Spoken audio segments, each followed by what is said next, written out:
Okay, I'm going to show you everything for the pelvis and femur on the skeleton first, and then I'm going to show you on a human model, okay? So this, I have brought home little Seymour instead of big Seymour. So everything's on the smaller scale, but still there, okay? So Iliac Crest is real easy. This is going to be right where you'd put your hands on someone's hips.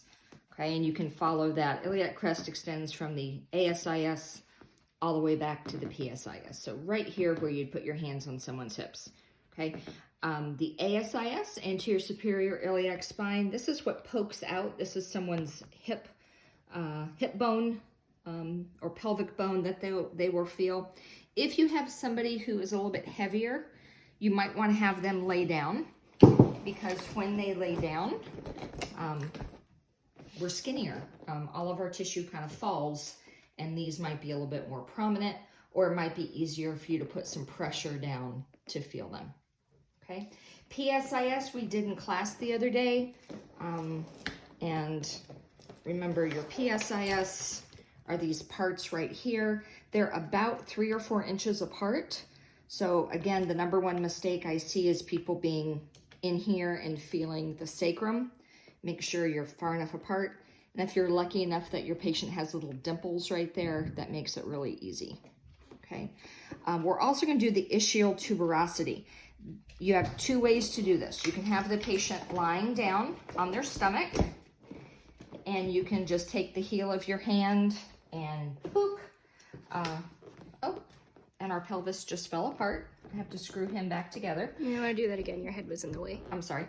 You can take the heel of your hand and push up into it right here. Let me screw this in before I pick him up again.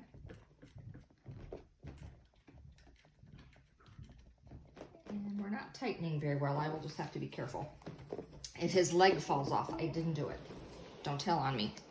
Okay. Another way to do this is to have your patient stand up and put their foot up on a chair and come from underneath, and you'll run right into, yeah, he's falling apart.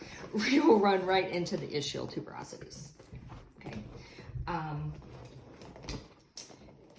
For the greater trochanter on the femur, having your patient side lying, and if you come up from the mid-thigh and go up, it'll be this first little hill that you feel, okay? I cannot stress enough, I really, really recommend when you're learning that you have your patient lying down and you start with your hand down here and come up. If you start on the pelvis and go down, there are so many bumpy things, it's real easy to stop too soon and think, ooh, I'm on it, and you might still be on the ilium or the iliac crest, okay? Coming down to the knee, and this is as far as we'll go today, is we're gonna feel the medial epicondyle and the lateral epicondyle. And if you put your hands like this and just scooch down, these bony prominences actually stop you, okay? Remember, we do have to feel the adductor tubercle. So before on the bone, we talked about that's like the ski slope. That's where you leave if you were jumping off this medial epicondyle. But now I want you to think of this as kind of being rounded, and it's where the bone stops going out and it's where it starts turning down. So that little corner is right where we're gonna feel, okay? We're also gonna be able to feel the condyles. Now your patella is in the way, but that's okay because we can move the patella. And if we move the patella out laterally, it leaves room for our finger to feel the medial epicondyle. And if we move the patella medially, we can feel this lateral epicondyle right here, okay? That's gonna make more sense on a person. So let's get my patient up here. Patient, would you go ahead and actually just stand right here for me at first.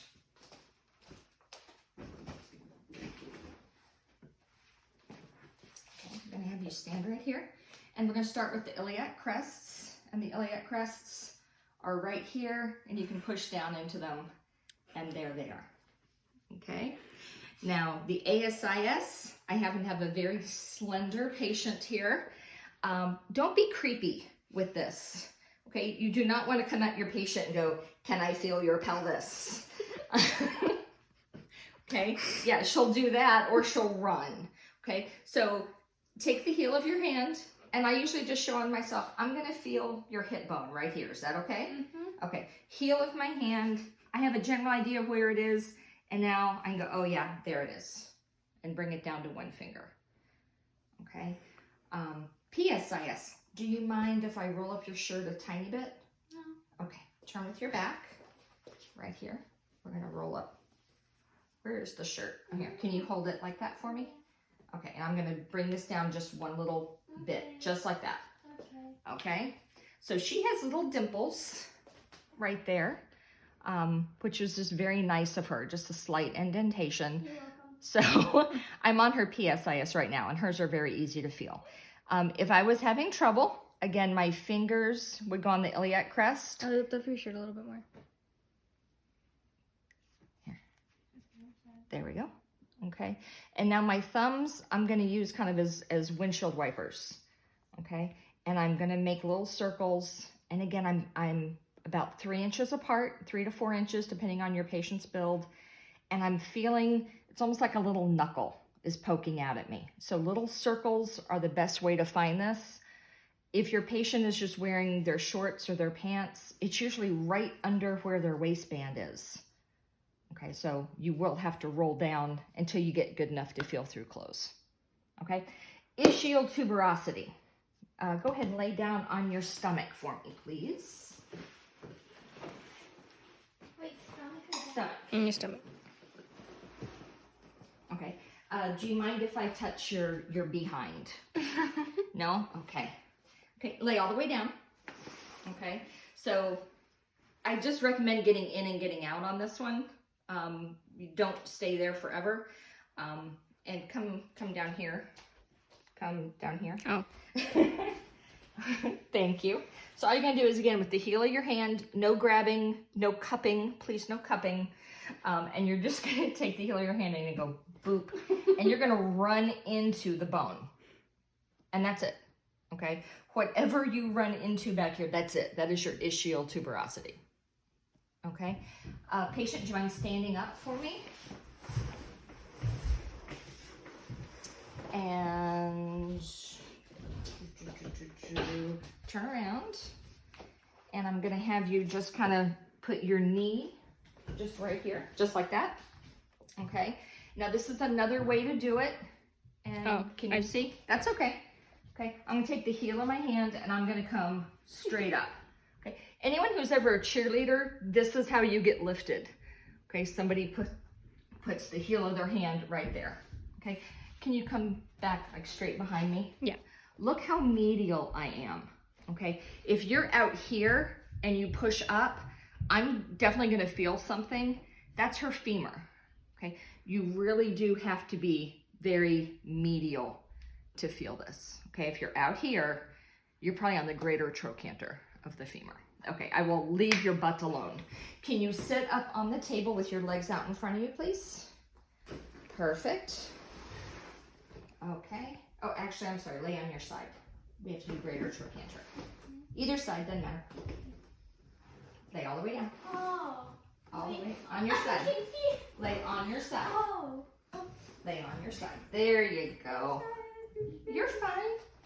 Okay, so remember, we're feeling for the greater trochanter of the femur. I'm gonna start middle of the thigh and I'm just gonna come up, and you feel a hill. You feel a little mountain, okay?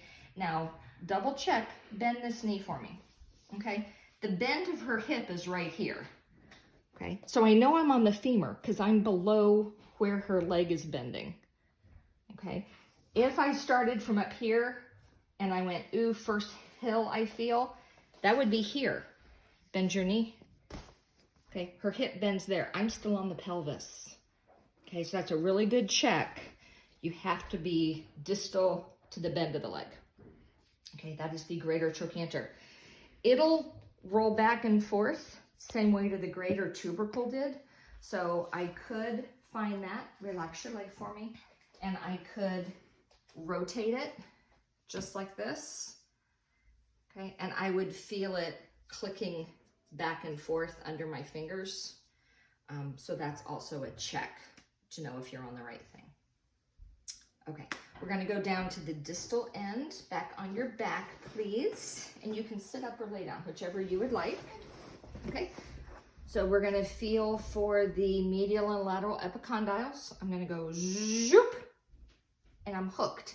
I get stopped right there, okay? Lateral epicondyle, medial epicondyle, okay? So on the medial epicondyle, if I feel where it comes out, and then right as my finger starts sliding down, I back up to that corner. It's the corner between it coming out and going down, okay? So here it's coming out, and right here is where it starts the turn down. So that would be my adductor tubercle. You're probably not gonna feel a knob on most people because muscle attaches there. It's more about where you are on the medial epicondyle that will tell you if you're on the adductor tubercle or not. Okay. Last thing on the femur is the medial and lateral condyles. So remember, we have to move the kneecap for this. Okay. If your patient is relaxed, your kneecap moves just like that. Okay. So tighten up your leg for me. I can't move it now. I just moved the whole leg. So make sure your patient's relaxed. Okay, and what I'm gonna do is I'm gonna take the length of my thumb and I'm just gonna move her kneecap laterally, and I'm gonna put this finger right where the patella was. Right now I'm on the medial condyle, okay? If I take the patella and move it medially and put my finger right where the patella was a second ago before I moved it, that is the edge, and it usually feels sharper. That's the edge, that's the lateral condyle.